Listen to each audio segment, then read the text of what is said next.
इसमें एक प्रॉब्लम है भाई कि अगर आप एक चीज़ मुझे नेगेटिव लगती है, लेट्स गो।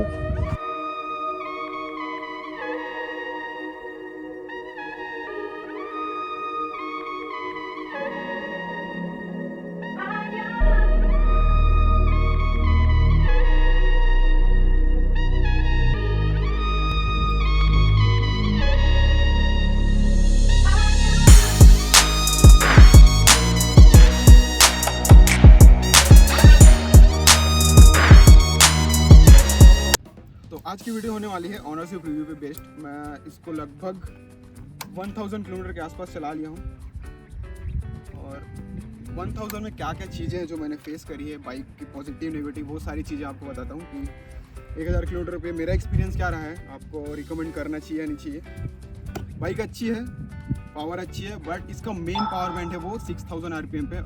मतलब स्टार्टिंग से जब 1000 आरपीएम से आपको लगे कि लीनियर मोड में स्लो जा रही है थोड़े से, मतलब शांत से, उसके बाद जब 6000 आरपीएम पे एक्चुअल में इसका पावर बैंड जो है 6000 आरपीएम पे। और एक केस हुआ था मेरे साथ, एक इंसिडेंट, कि जब मैं सर्विस पे गया था तो ये बाइक में उन्होंने 200 वाला ऑयल डाल दिया था जो NS 200 में डालता है। तो अगर आपका ख़रीदने का प्लान है तो थोड़ा इधर देख लेना, ध्यान देना इस चीज़ का। और बाकी सारी चीज़ें मुझे पॉजिटिव लगी, बस एक चीज़ है जो मुझे नेगेटिव लगती है, वो है, एक चीज़ मुझे नेगेटिव लगती है भाई, वो है ये ब्रेक पैड्स। मतलब ठीक है, ऐसा नहीं है कि ब्रेकिंग बेकार है, एकदम रद्दी, ऐसा नहीं है, ठीक है, बट जिस तरह से आप 400 सीसी की बाइक दे रहे हो उसके अकॉर्डिंग उसमें देना चाहिए था रेडियल कैलिपर्स। इसमें दिया एक्सिल, जिनको एक्सिल और रेडियल नहीं पता, मैं शॉर्ट या कुछ अदर वीडियो में बता दूँगा डिटेल, क्योंकि अगर इस वीडियो में बताऊँगा थोड़ा लंबा होने के चांसेस है।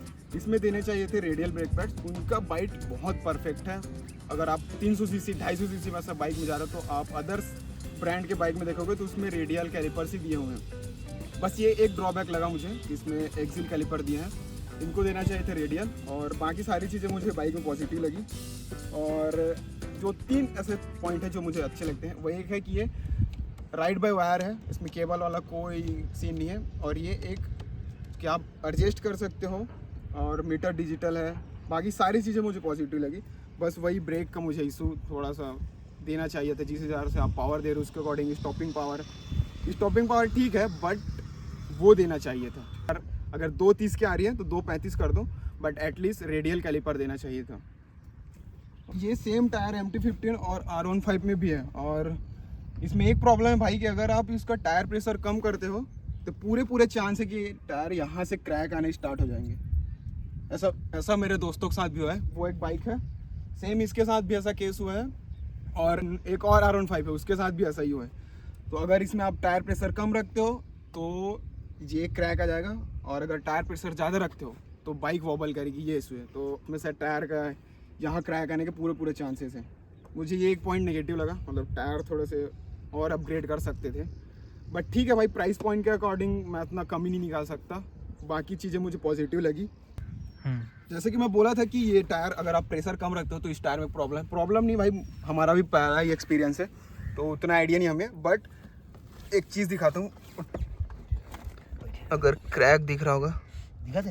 हाँ, तो ये पूरा क्रैक है भाई, दिखा दे। हाँ।